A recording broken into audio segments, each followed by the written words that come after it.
for our. All right, good evening, everyone. It's a pleasure to have us again on today's Safeoclock Health and Safety Interactive Workshop. So as our culture has been, we'll start with a brief presentation, which can be led by any of us. So I'm introducing the topic. After introducing the topic, then we'll go into the discussion. So majorly during the discussion, we'll like to know if there have been some serious incidents you've had in your workplace in the past, and the procedure, how you will be able to investigate it, especially the intervene session and the analysis session, how you're able to deal with it. You may decide not to call the name of the company for privacy's sake. So, because this has to do with incidents. So some organizations might not want to see their details on the internet. So we can maintain some privacy while discussing those crucial matters about incidents. So I'll start with the presentation. After the presentation, then we'll go into the discussion.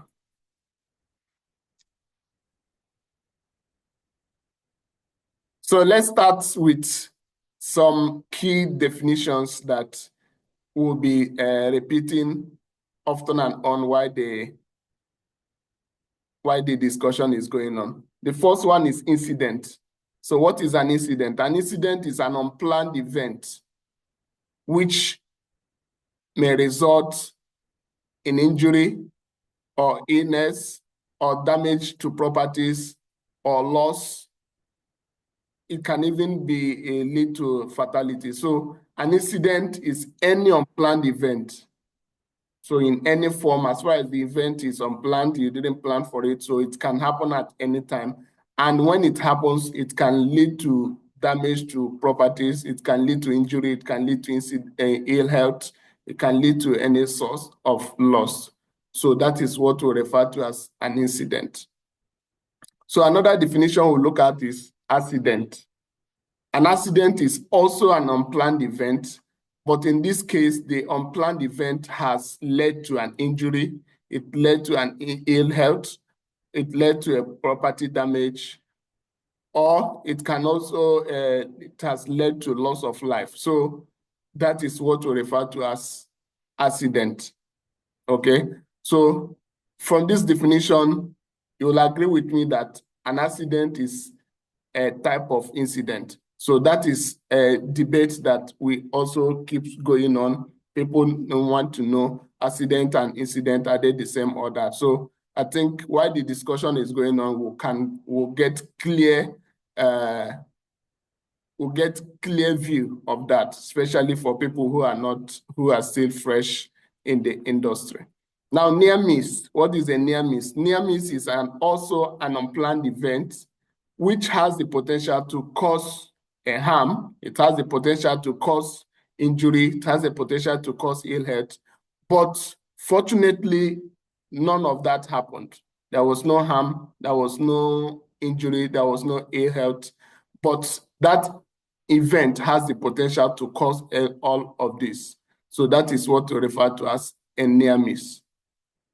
So another definition that we have to talk about is hazard. It's something that every one of us know. A hazard is a situation, is a source with a potential to cause harm. That's anything that can cause harm, anything that can cause injury, any situation, any event anything that can cause injury or harm in the workplace is referred to as hazard. Now, what is risk? Risk, they say, is the likelihood that the hazard can cause harm and the severity that comes with that harm. So combination of that, the likelihood of a hazard causing harm and the severity that the harm would bring to the workplace or to the affected person is what we refer to as a risk. Okay, now what is root cause? Root cause is a fundamental reason of an incident occurring in the workplace. So root cause is the main thing that has led to that incident. Okay, so as we go on, we are going to be using some of these terms interchangeably. So that is why we have to define them to keep a clear track of what we are saying. So what is the major reason why we investigate incidents? Incidents can just happen and you overlook it. It could be near miss, it could be accident, could be property damage, or any sort of incident can happen in the workplace. But there are fundamental reasons why we do not overlook them. There are fundamental reasons why we investigate every incident. One of them is to prevent future reoccurrence, to prevent that thing that happened from happening again. And when it happens again, it might come with major injuries, might come with major ill health. So the major reason, one of the major reasons why we investigate incident is to prevent that incident from reoccurring and from causing injury and harm to the workers when it occurs again. The second reason why we investigate incident is for us to identify some weaknesses in our health and safety management system. So as we go on, you identify that most of the root cause are pointing to the health and safety management system and to the leadership of the organization. So if we investigate incident, we're able to identify those weaknesses in the safety management system, and we're able to fix it, we're able to review it, and that will help to prevent the incident from reoccurring again. It's also identifying the hazard associated with the workplace. That is also one of the reasons why we investigate incident. Another reason is that it's a legal and regulatory compliance. We are legally obligated, the organization, the company is legally obligated to investigate incidents. If an incident happens, it's a legal responsibility for every employer to investigate the incident and learn a lesson from it, communicate those lessons learned to the workers and to the employees. Another reason for investigating incident is to improve workplace safety culture. All of us, we know what we know as what we say safety culture. Culture deals with the way of life. It deals with how the workers, how the employees respond to health and safety. So improving health and safety culture in that workplace also is associated with investigating incidents. So when you investigate the incident, the employees, they are rest assured, they are confident in the management, that the management is doing everything possible to ensure that this incident does not repeat again. So by doing that, you are building a safety culture, you are building the morale of the workers, and the safety culture of the organization becomes positive. So it also helps in demonstrating management commitment. So as the management investigates every incident that happens, it shows that they are committed to the workers' health and safety, and it shows that they are interested in what happens and they are interested in preventing the incident from happening again. So it shows that the management is committed to the well-being of the employees. Another reason for investigating incident is to learn from those mistakes and improve the system that allowed that incident to occur. When we investigate the incident, we're able to identify the loopholes, identify the weaknesses, and then put some measures in place to improve that process and that system. Now, another reason, or one of those reasons that the management are majorly interested in is it reduces the cost associated with incidents. As health and safety professionals, we know that incidents has a lot of costs associated with it. We have some insured costs, we have some uninsured costs associated with incidents. So the management want to reduce those costs. So if they investigate the incident, identify the root cause, put control measures in place to prevent reoccurrence, so those costs associated with incidents are automatically eliminated, such as medical bills, such as compensation claims. So those costs associated with incidents are automatically taken care of if we investigate incidents and put adequate measures in place to prevent reoccurrence. So these are some of the reasons why we investigate incidents, and going forward, we can remember some others and put them down. Okay, now how do we investigate incidents? Do you just, a safety officer, get up and start investigating incidents? Or do you form a team? Now, incident investigation is a teamwork. It's never permitted or it's never advised for one man to investigate an incident.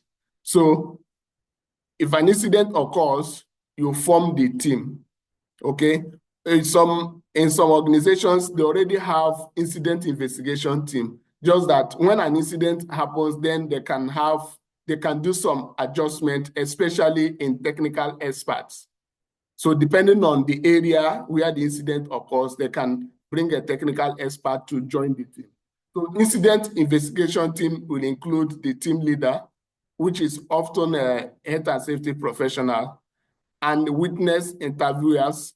This person's role is to interview the witness, especially this type of person could be a multilingual person, somebody who speaks multiple languages, so that during the interview of the witnesses, it can be done smoothly without need for interpretation and without need for misunderstanding.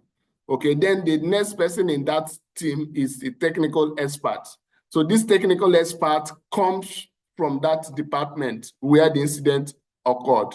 Okay, for example, if the incident involves mechanical teams, then a mechanical engineer or mechanical technician, somebody who is grounded in that field, will be part of that incident investigation team, so that if there are some expert explanations, if there are some expert knowledge needed to be included during the incident investigation, then that technical expert will be there to put up those explanations and corrections where required. Then another person that should be part of the team is employee representative. So during the investigation, incident involves employees. So the employee representative should be part of the team, so that if there are some questions, if there are some feedbacks that need to be taken back to the employee team, then that can be done by the employee representative. Then the next person is the management representative. Somebody from the top management should be part of the incident investigation team. So having these 5 members, at least 5 people in that incident investigation team, will help to ensure that the decision or corrective measures, recommendations are not one-sided, and it's not just one person's idea. It's a team and a group work and a teamwork. So these are a typical example or typical makeup of incident investigation team. Going forward, then let's look at some of the steps that we normally take to investigate incidents. The first line of action when an incident occurs is immediate response and initial actions. Immediately an incident occurs, the first thing that needs to be done is the injured person should be taken care of.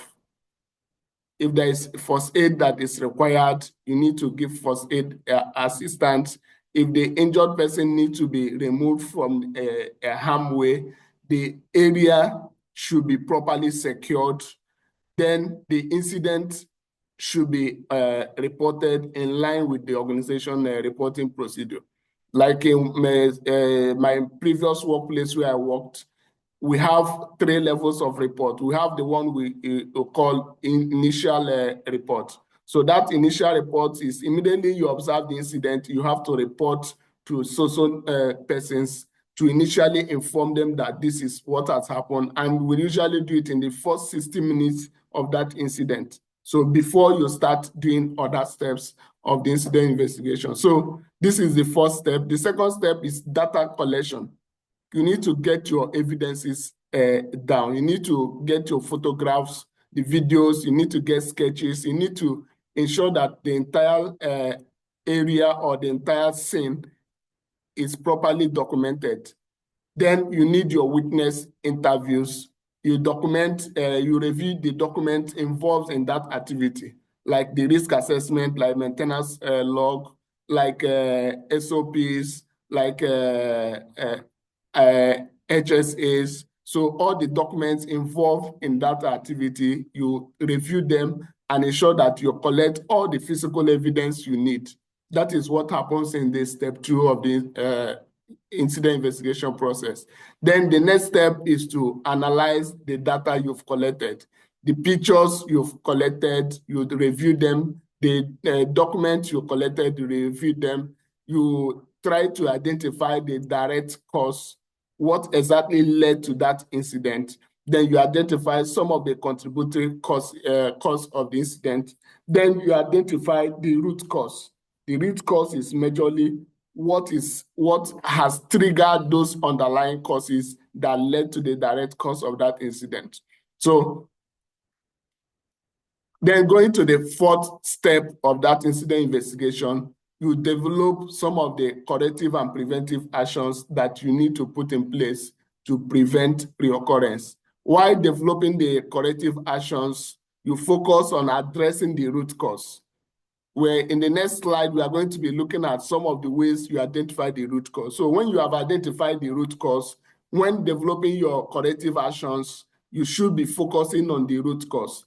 The immediate cause and the direct cause will be taken care of course, but your preventive actions should be targeting the root cause, because the root cause, if not taken care of, will also trigger those incidents from reoccurring again. So if we have identified the root cause and you put your preventive measures targeting the root cause, then you are getting somewhere and you're able to put a stop to that incident from reoccurring.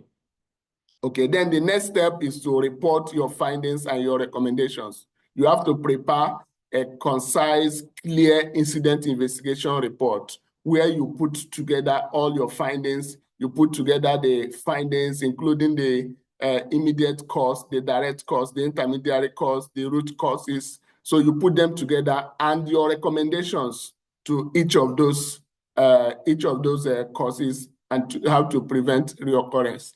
Then you distribute your reports to the stakeholders, the managers, the directors, people who are supposed to have a copy of that report. You distribute it within your organization.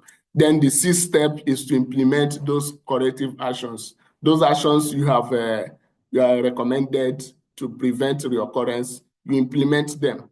Assign responsibilities to people who are supposed to implement them. Some cases, some goes to supervisors, some of them goes to site engineers, some of them goes to the managers. So those people who have been assigned the responsibilities of implementing those corrective and preventive actions, you follow up with them to ensure that those actions are being implemented. Then you need to also evaluate the preventive actions that has been implemented. If it's able to correct, if it's able to take care of those root cause, if it's able to put a stop to it. So you follow up, you monitor the effectiveness of the implemented corrective actions, you verify that the root cause has been addressed and that the issues cannot reoccur again. You review and update, and this becomes a continuous process until all the entire corrective and preventive actions has been entirely taken care of. So one of the steps that you do during the analysis in incident investigation is witness interview. And this is one of the ways that you get the ultimate information, because most times when the incident happens, you were not available, or the incident investigation team were not there. So you rely on the information from those witnesses to say exactly what happens. The pictures, the videos you took cannot give you the detailed information. You rely on people to tell you what happened. So that is why witness interview is very, very important. So if you don't do it correctly, then you might be missing some of the basic or some of the vital information. So how do you do this interview and get an effective result? The first thing you have to bear in mind is that the interview has to be done in a private setting, meaning that it should not be in an open area, it should not be in a public, it should not be where people are crossing, or where there could be interference, or where the person you are interviewing could get scared or get biased. So you need to have a comfortable private setting. Then you have to build a rapport with the witness. Assure him that this interview is not to apportion any blame. Assure him that the purpose of the interview is to ensure that you get all the information you need to arrive at the root cause and identify what has gone wrong. So when you're able to put his mind at rest, then you can start your incident investigation. How do you ask the questions? You ask open-ended questions. Open-ended questions is a type of question where you give him room to speak without putting him in a box, without giving him a pre-loaded answer or pre-loaded response. So, such as, can you tell me what you saw in the incident scene?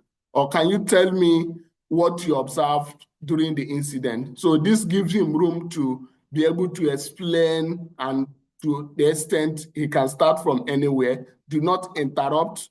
Do not put a stop when he's talking. Do not interject. So allow him to speak, to flow while you keep recording.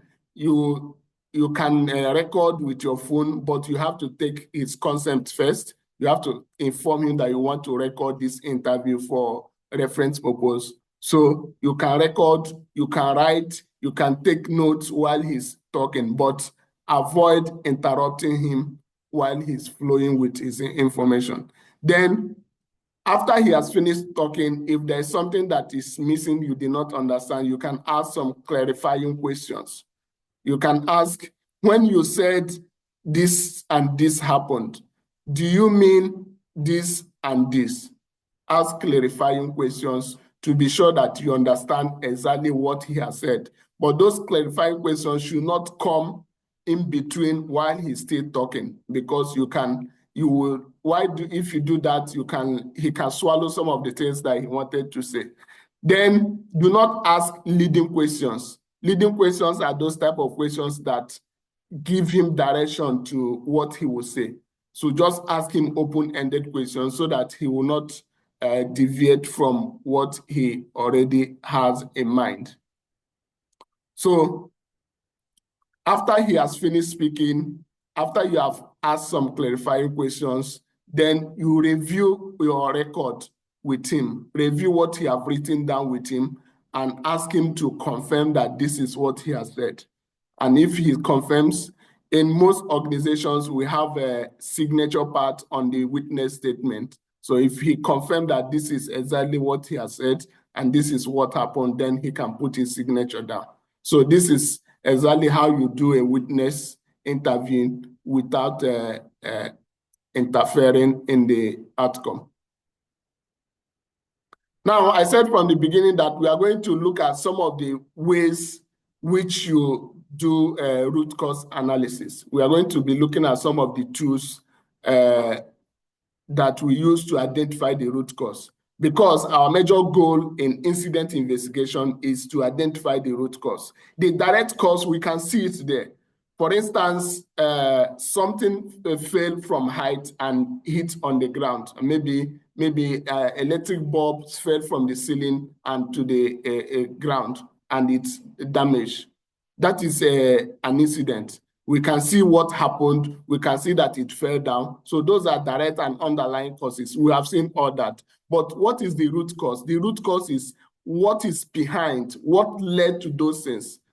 Okay, maybe the hooks that we are holding it is not adequately fixed, or maybe the technician that did the job, or maybe the contractor, or maybe even the client did not give adequate resources for the contractor to do a quality job. So those could be some of the root causes that are far behind from what we can see. So in doing incident investigation, we are targeting those root causes. And there are some tools that are available, and there are some tools that are recommended that you can use. So we'll be looking at least 3 of them. First one is 5 whys. 5 whys refers to as the tool or the system of asking repeated why questions until you reach the root cause. When you have defined the incident or you have defined the problem, then you ask why. For example, from the example I gave of the incident of an electric bulb falling from the ceiling to the ground, this is the problem. Now, the first question is why? Why did that bulb fall off? The answer to that question could be the lamp holder is broken or the lamp holder is loose. Then the next question that follows it is why? Why is the lamp holder loose? Maybe the answer could be it is not the same match, or maybe it's an inferior quality. Now, the question could be also, why do we have the inferior quality, or why do we have that fix? It could be that the contractor was not supervised, or maybe the management released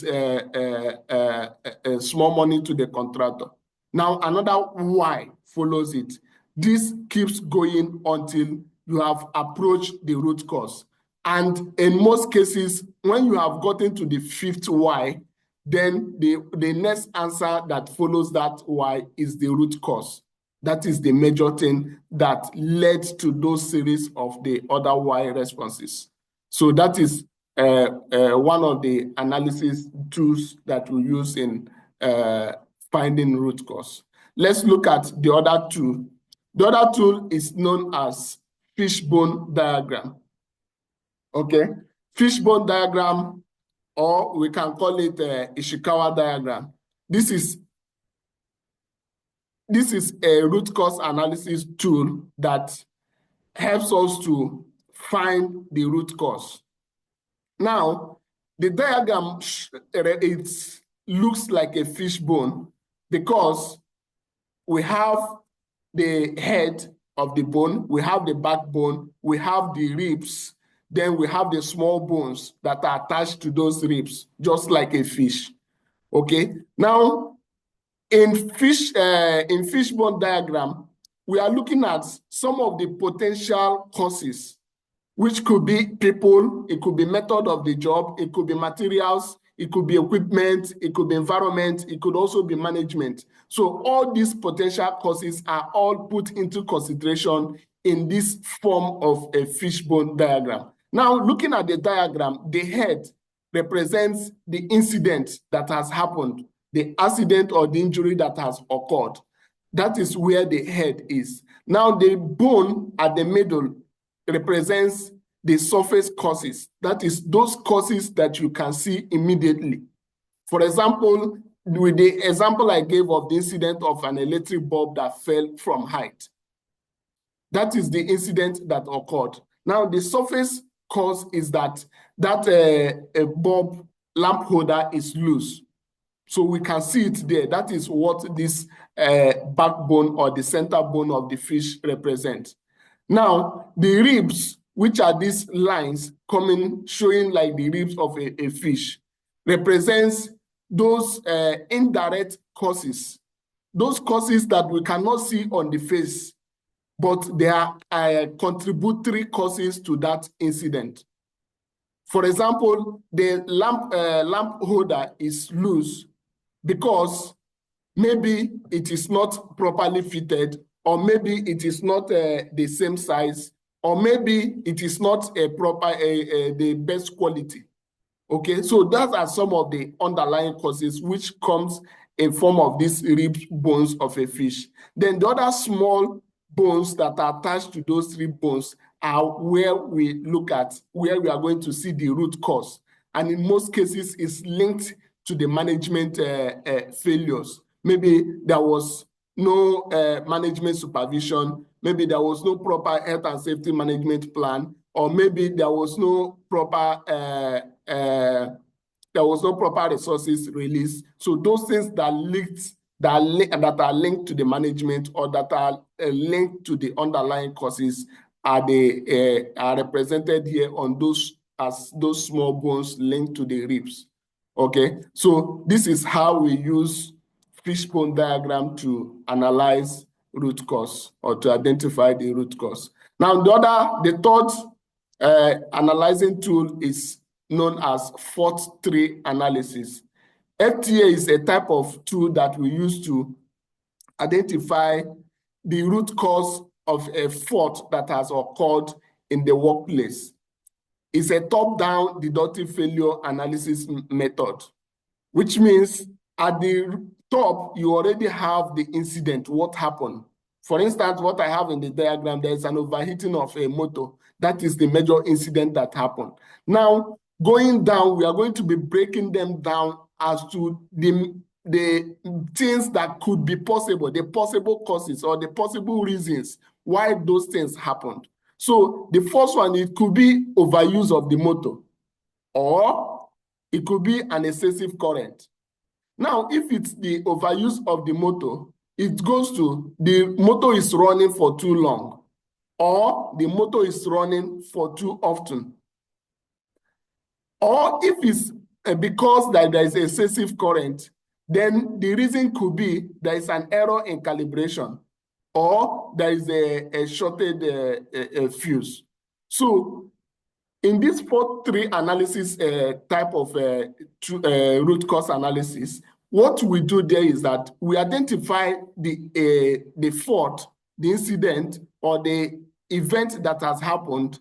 Then we start breaking them down, what could be the cause? What are the things that could lead to those things?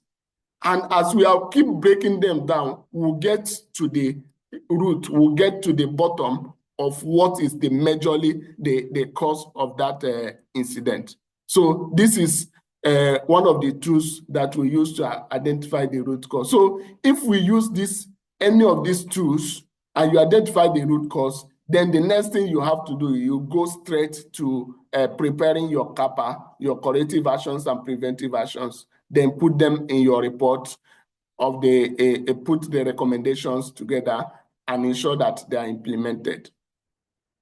Okay, so when developing these corrective and preventive actions, you should be focusing on the root cause, not just the underlying cause or the immediate cause.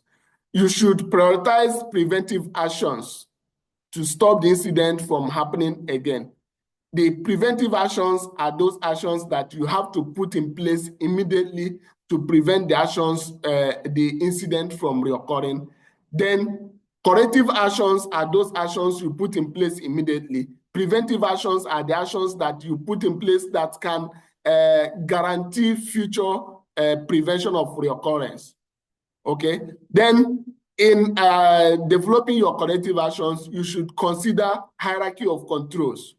When you are giving recommendations to actions that should be implemented, we know what we mean by hierarchy of control. You start from elimination, from substitution, what is the next one? Engineering controls, administrative controls, or down to PPE. So you don't just start from recommending. The first recommendation you will give is PPE. PPE, they said, is the last resort. So when giving your recommendations, start from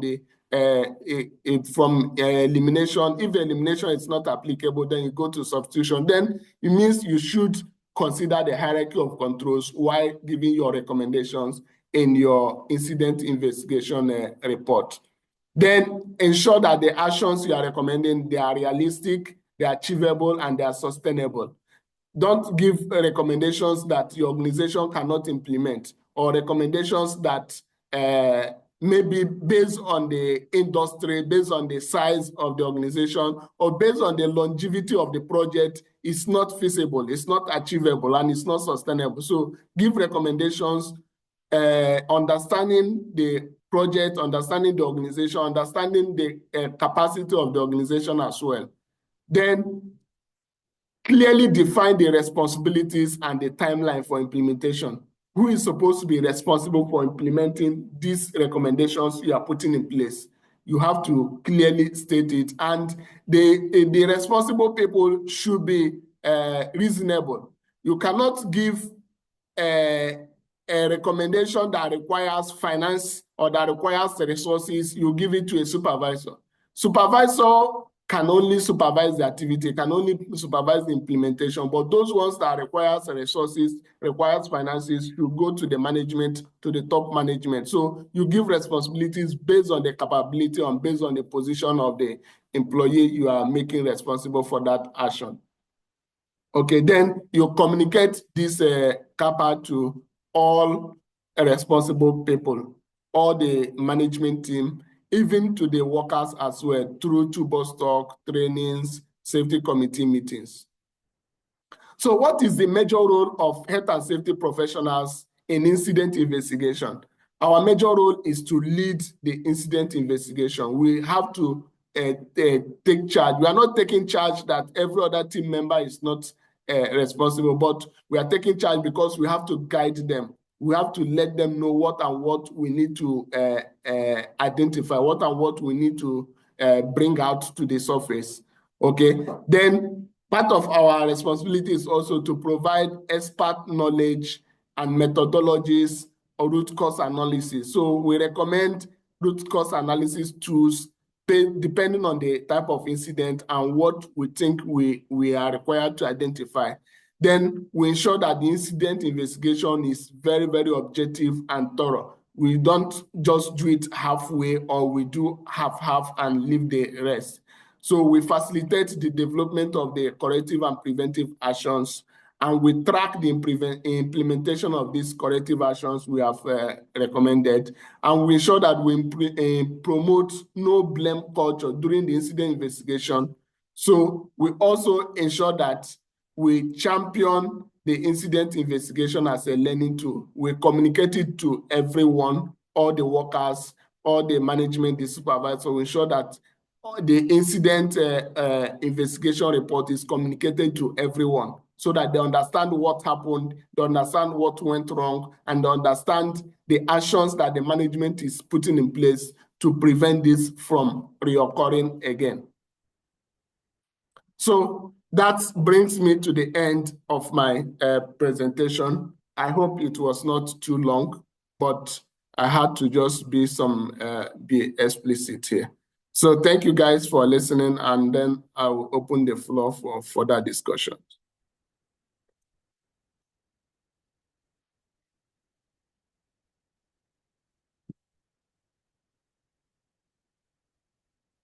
Yeah, to just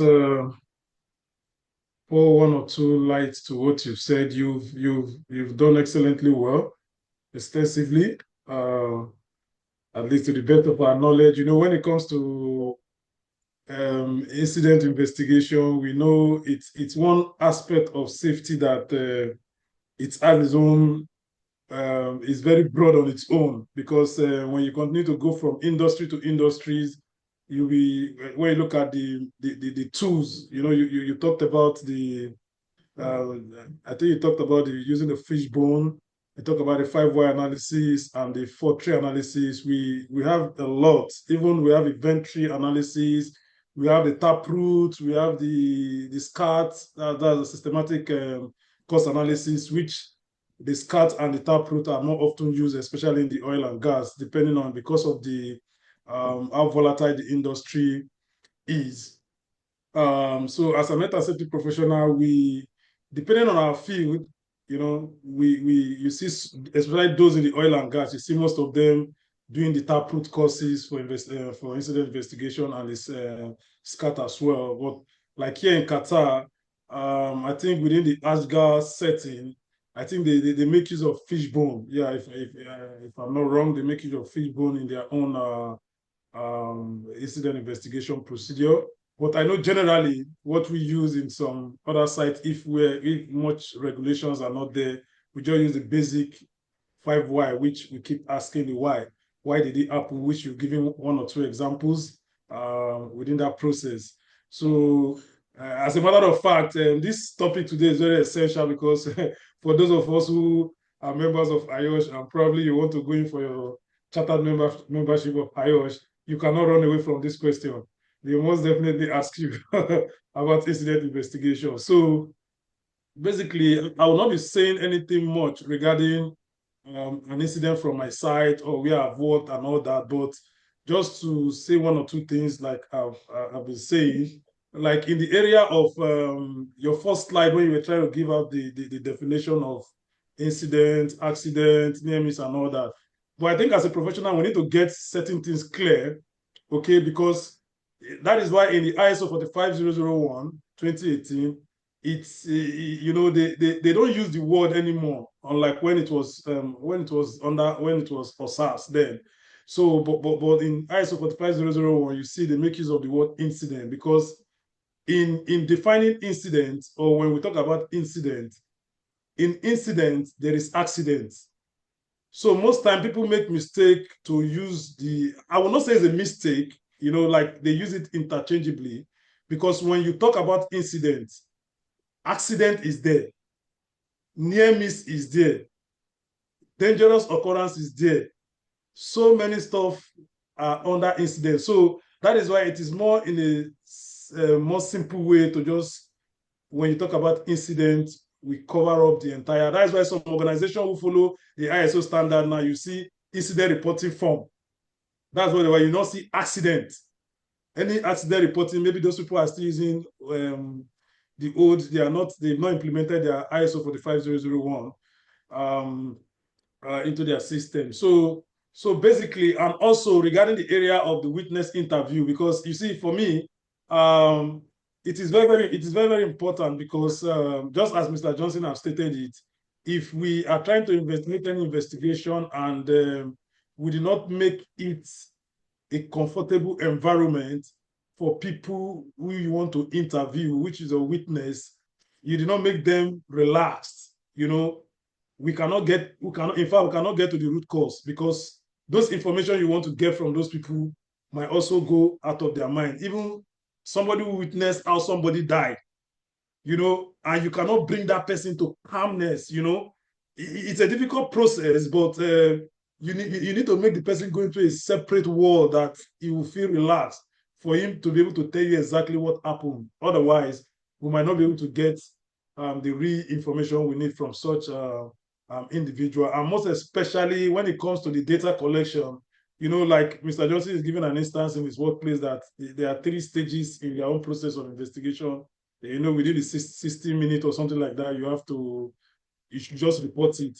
Even what I want to point out, that depending on the organization, but most importantly, for you to collect any data, any information, once the incident happens, the first thing our focus should be, if it involves human life, the first thing is we have to secure or to prevent the life of that person from further damage or further injury, which is very important before we even raise an alarm that this, the person needs to be taken away from the scene of the incident, for it not to be more escalated. And most importantly, after that is done, we just need to isolate that area, because if we leave that aspect and start doing other things, by the time we come back to investigate, to carry out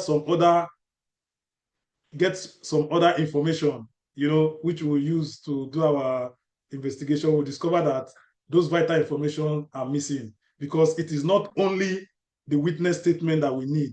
We need to see, we need to take photograph, we need to take video of the scene. We need to ensure that if they tell you that maybe an excavator overturned and you did not isolate the place to prevent people from entering, the next day somebody has taken the excavator and repositioned it. So how will you be able to say such thing happen? So sometimes we need to follow.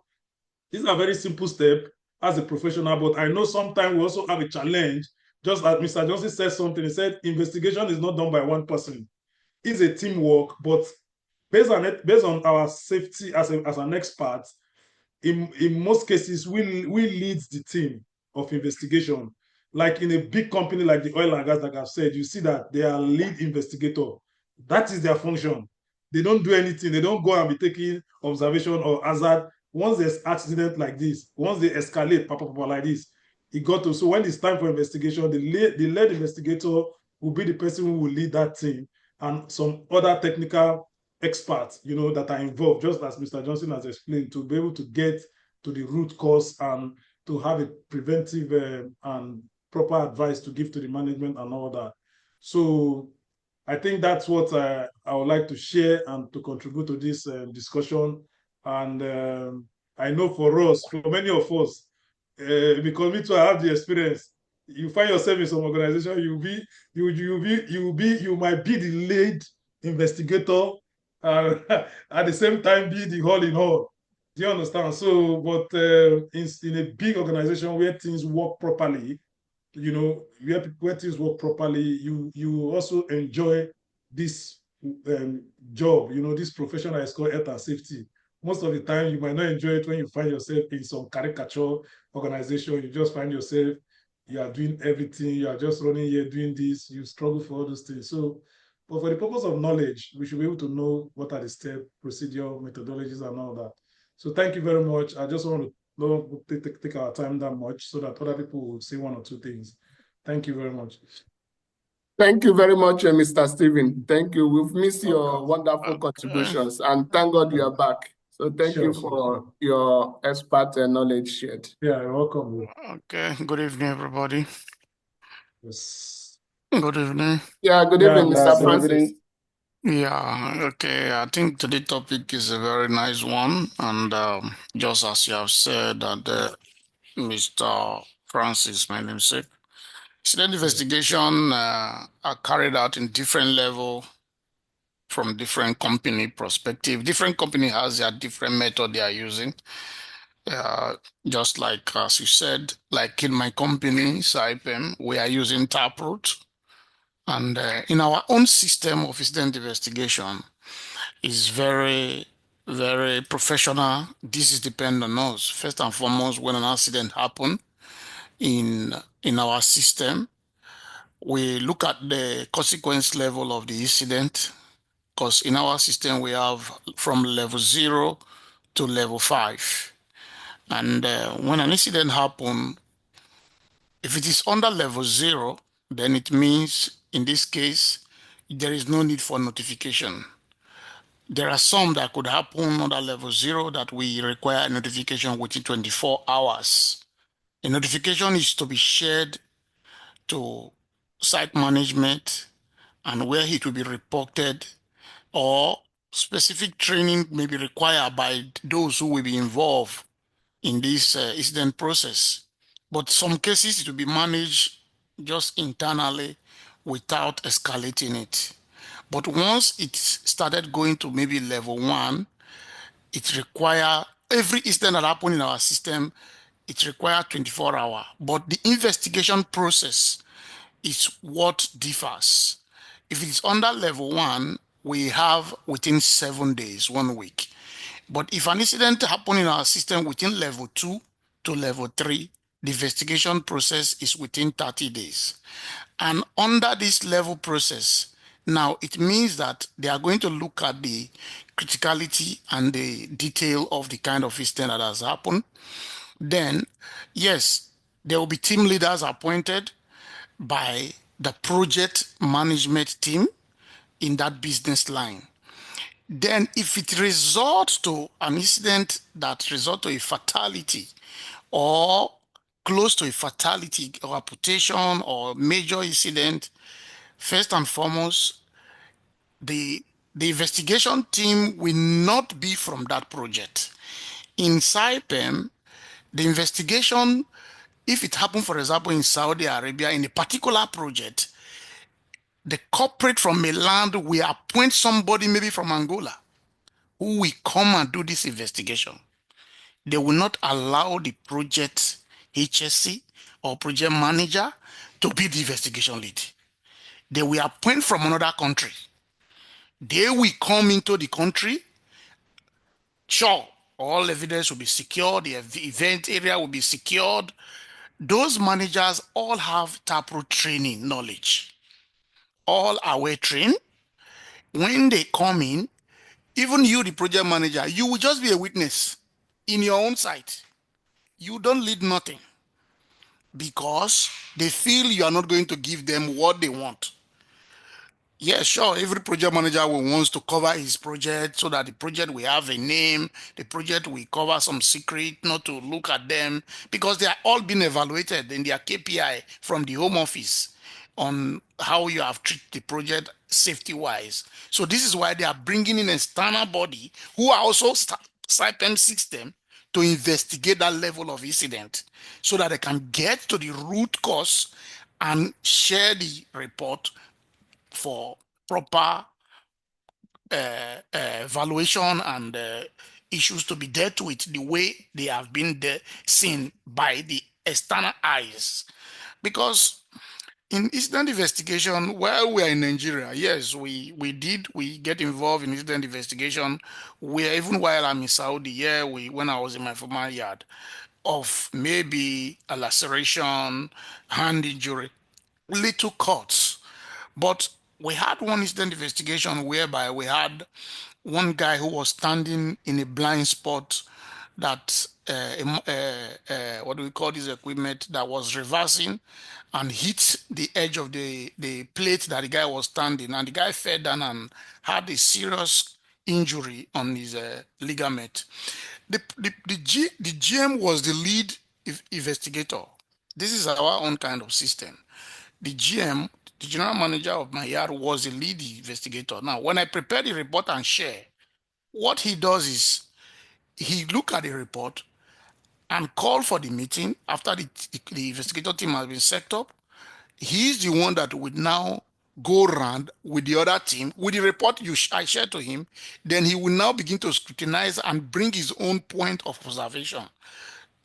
Then at the end, he will be the one to bring the final report. That is SIPEM currently now. And currently, even in SIPEM, we are trying to, there is a new memo that was shared where we all are trying to still study it. Any incident that involve asset damage, they are removing it from our safety KPI now. Since it does not involve the human, but once it involves maybe assets, they are trying to remove hand or out of it. That is no longer what they need to be spending time on anymore. So incident investigation gradually is changing to a different dimension again, which even the document last time we had a meeting because everybody is getting a little bit confused. We don't know where they are coming up with this new idea again. So until we all get to know more about it. So this is a very good topic today. I enjoyed it.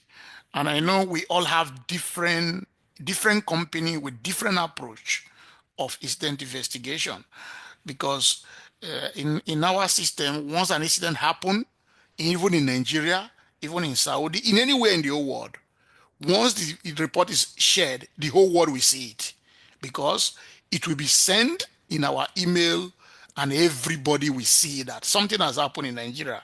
Last time, a crane boom that fell in Bonny Island. I saw it while I'm in Saudi. Yeah, when once it was shared, I just saw it in my mail system that a crane boom fell down, and I called my guy. What happened to a crane boom? They started saying this, and I said, okay, we just saw the notification and the final investigation that was shared. So this is for every project to see it as a lesson learned, and they will cascade it and begin to check if such is about to happen in their project. So Sorry. this is how we handle our own incident investigation in SIPEM system. It's not a hidden something, but it always go deeper the more the consequence of the level is increasing. The safety does not get involved. They remove you and bring in external body to get involved so that we get down to the root cause of why it happened and what happened and why did it happen. So this is for us here at SIPEM. Thank you. Thank you very Wow. much. Thank you very much, Mr. Francis. It's always a pleasure hearing from you. All right, Emmanuel, go ahead. Let me come in. Actually, I've really learned a lot. I just want to come in there because also I happen to hold the role of incident investigation lead in Ras Lapan. So I am also taproot trained. What Mr. Stefan and Mr. Francis have said, actually, it's very, very important. Coming to talk about the taproot aspect of the root cause analysis, I just want to add in that the interview, it's very, very important. as regarding what you said, because in investigation, you don't want to base your analysis on assumptions. And most of the time, people think that to carry out an interview is to ask questions. No. Interview is about stimulating the interviewee to come out with information of what happened. So we are there just to stimulate him, to stimulate their memory. You said a lot by saying that we should ask open-ended question, which is very, very important. And once again, the aspect of building rapport is very important because, uh, once you don't build rapport with the interviewee, they will try to hide some information that if this information is not getting, then we'll base our analysis on assumption. And if that happens, we can never get the root cause. So now I see nowadays there is another organization that is coming up. I think Kevin Top 5 is another method, it's another tool for analyzing incident. But like in our organization also, we go about to deciding the tools we use based on the severity of the incident. If it's a medium incident, we go for SCAT, systematic cost analysis technique, as Mr. Stefan said. But for medium and high incident, we go for taproot. And the taproot process is very, very exhaustive. You need to understand what happened, why it happened, and you need to. It's really based on analyzing human performance, best practice, human engineering. I think that the taproot is the future of investigation. Because why I said so, because these other tools that is being used outside, like the 5Y, it will give you a single root cause. And in a real world scenario, there is never a root cause. There are root causes of incident. There is never a root cause of an incident. So I think when time goes on, maybe sectors which are outside oil and gas, they will start incorporating the use of this taproot because it really goes deep to analyze based on human error. And it will give you several reasons why people can make mistakes, which can lead to incident, like training, or maybe the procedure is not written well, or maybe it's regarding management system. So there are several things that we can explore when using that tool, rather than using just maybe 5Y or Fishbone or the other system. So this is what I want to come in. Thank you very much.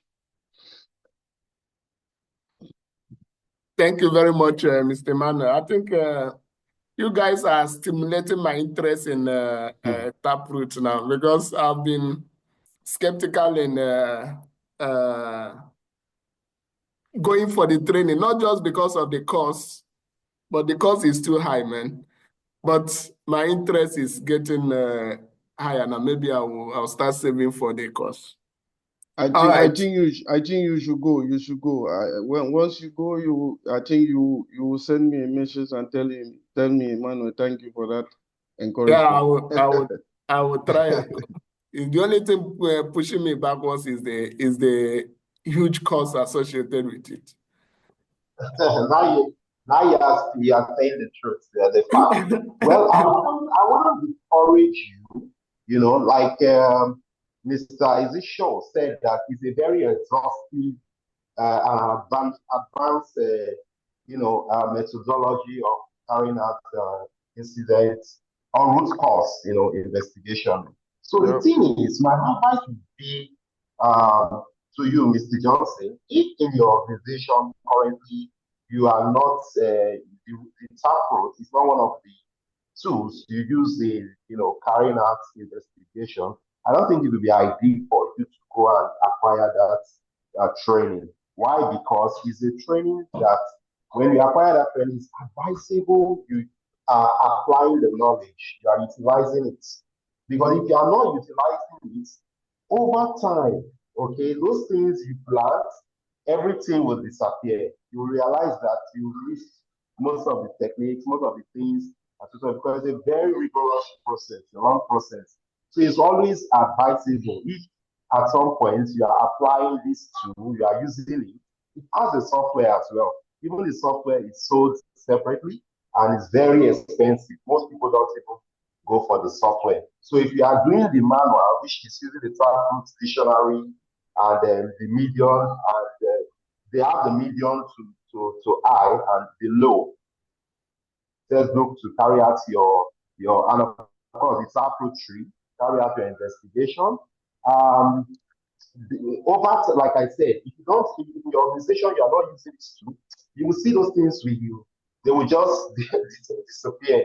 And it's for me, it's not a cost benefit. You know, it's not it's not add value. You know, to you. Now, if the show is laughing, knows what I'm saying. So, but if at some point you are using it, then I think yes, it's you should go for it, and you will see the value works. So not to discourage, though it's very expensive. Some of us, I think I did that training like 9 years ago, or if not more. And since that time till now, I've not worked in any organization where they are using this approach, incident investigation, as one of their incident investigation tools. So you could see what I'm saying. I'm still familiar with the technology, but going through that process of, you know, applying the tools, right from the Taproot tree down to using the median or low test, and before you now look at your corrective action tool, some of those things, those steps, I can no longer record them again. So that's what I'm advising. Should be what you should, when you want to go for it, should be the value for the investment. You know, you should consider the cost benefit, you know, of it. That being said, coming to Francis, like what Francis has shared with us about the recent development, this organization in the place of Fogger is saying the company no longer wants to, you know, invest much of their time and resources into equipment damages, incidents. I kind of think of that when he was speaking. You know, in each organization, we have the root cause analysis metrics. The root cause analysis metric, that's where we determine severity. And we also do quantify the incident, right? We estimate the cost of the incident. I could say maybe Saipem is beginning to realize that most of the incident that is associated with equipment damage, once they quantify it, they realize that it's not really worth the time, you know, the time, the resources and effort they should give to it. Because what most company does is that once there is equipment, incident involving equipment or equipment damage, most times they push it to the reporting company to say, okay, we've done our investigation, your company is at fault, please replace this equipment. Then looking at the risk metrics table, sometimes the evaluation or the cost that has been assigned to certain severity of consequences, you realize that often than not, most of the incident that happens, when you quantify it, you will see it does not even, is below, it's low, it's less than maybe $100. They'll have to spend $100 to fix that issue. And I think that's what Saipem as an organization is now thinking, like, oh, why do we have to waste our time for this? Maybe we should phase this off. And when you look at occupational health and safety, the focus is more on injury, illness, and diseases. So they want to focus their attention more on the people, not on equipment. Okay, they want to focus more on people, the environment, then of course maybe for equipment and reputation will still be there for them, because of course people, environment still has to do with reputation, whatever they are looking. But assets they want to weigh that out. But also looking at their business, which is construction basically, okay, I would still say there is sense in the decision they are coming up with. But if it's basically for facility, of course, equipment cannot be, or assets cannot be override. In fact, that is where the focus is. Because currently in my company, we do PM and CM, preventive maintenance and corrective maintenance. So in that PM and CM, they have a tool they use, they call the CPMT, right? So that too, the focus is more on assets, not even people, not people as the number one priority. Their priority is based on assets. So when they are doing their risk ranking, you see that they are only looking at the impacts to their assets, all right, and the severity. That's how they do their ranking around that one. So that's basically for the core oil and gas that are into production, maintenance, and operation. So their priority is more on assets, But when it comes to construction, the frequency of personnel getting injured and stuff like that is very high. So I think that's why they are shifting their focus to that. This is just my own little contribution. Thank you. Thank you very much, Mr. David. It's nice hearing from you as always.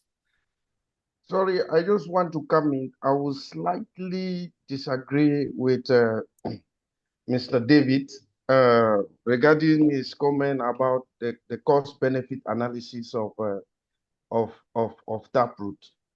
Because as I see Mr. Johnson is at a consultant level, so if in case he's going to carry out an investigation in a company or somebody hires him to come and carry out an investigation, I don't think he will want to go and carry out that investigation with a less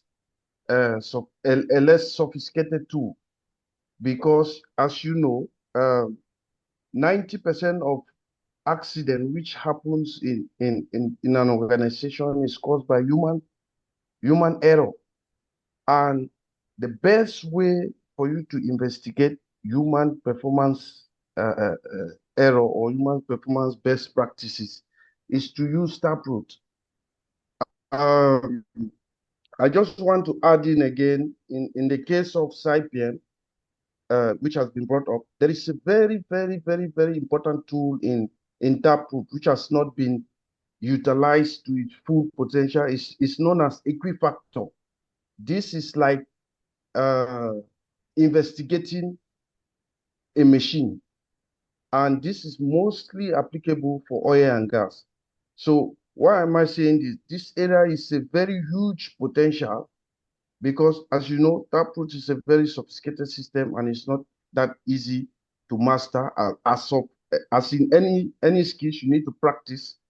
For the case of investigating issue concerning machines, that Equifactor, if you can master it very well, because it needs somebody who with a mechanical background. This system was developed by, I think, Heinz Block, one top mechanical engineer who worked from ExxonMobil. So this is another tool inside the Taproot system that you can use to investigate this equipment issue. And people who have grabbed it, they can go to Serpent and then give them some sample of what is going on, and then they might decide to change their stance of investigating issue concerning the equipment. Thank you. Thank you very much, my colleagues. I am so grateful that we had this discussion. So thank you all for your valuable advice, for your contributions. Thank you for giving us expert knowledge free of charge. These are some of the informations that we need to pay consultants or pay training centers to give to us, but you are all giving us these informations free of charge. We are learning, guys, we are refreshing our minds. Sorry, by the way, I'm open. If you have any incident in your company and you need somebody to assist you or to give you a hands-on, just hit me up. I can share my services for free. Thank you. All right, thank you very much. It's a pleasure meeting you. This this platform has linked me up to professionals that ordinarily I wouldn't have even met them. People that live very far and people that I've not even met physically. I don't even know when I'm going to meet Francis live. A lot of people that we are just been sharing knowledge without even meeting each other. We are not even planning to meet, but it has been a very, very vital platform for me. So I'm really grateful for all your wonderful contributions, sharing your knowledge with others. There are also some professionals that are still starting in our midst. So this, I know this means means very well for them. So they are learning from people who are already high in the field, and it will also give them opportunity to come up with a plan of upgrade. So thank you guys for the information, and thank you for your time as well. So our time is very well spent, even though we spent time more than our time, but it's well spent. So thank you guys for joining. And thank you very much. I wish to see our faces next week. Yes, Thank see you guys thank again you, next everyone. week.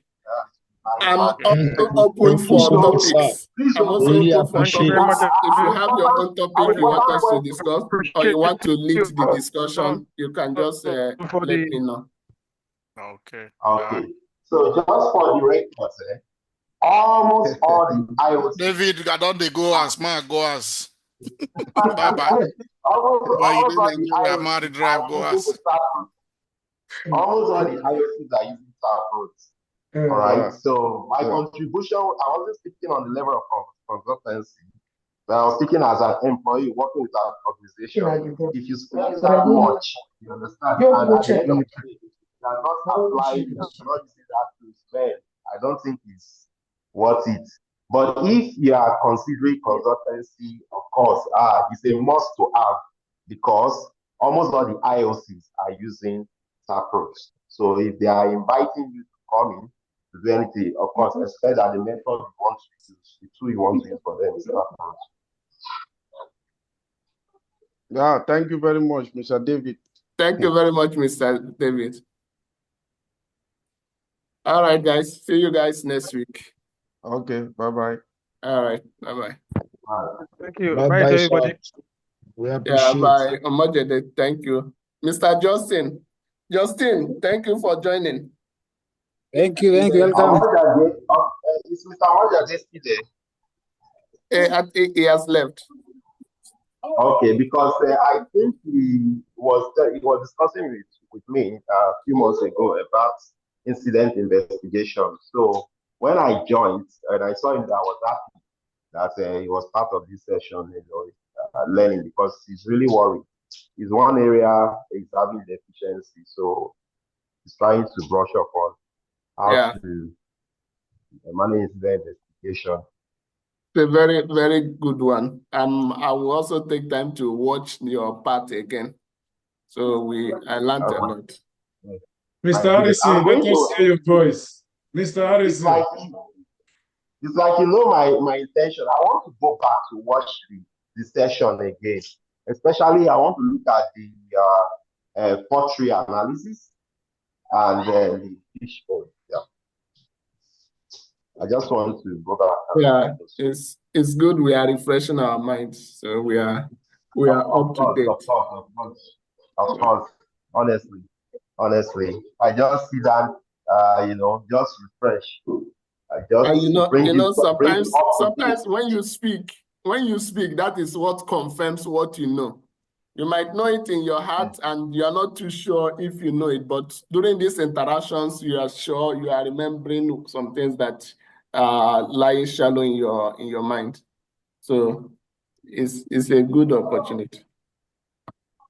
Yeah. Mr. Steve is calling someone up. Is that person still here?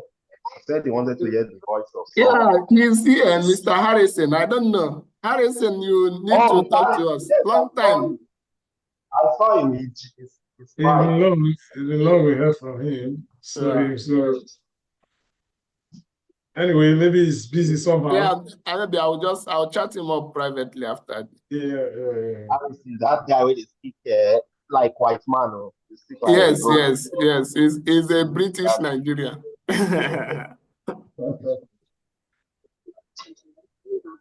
All right, guys. All right. Yeah. See you later. Steve, I'm greeting. Okay. Right.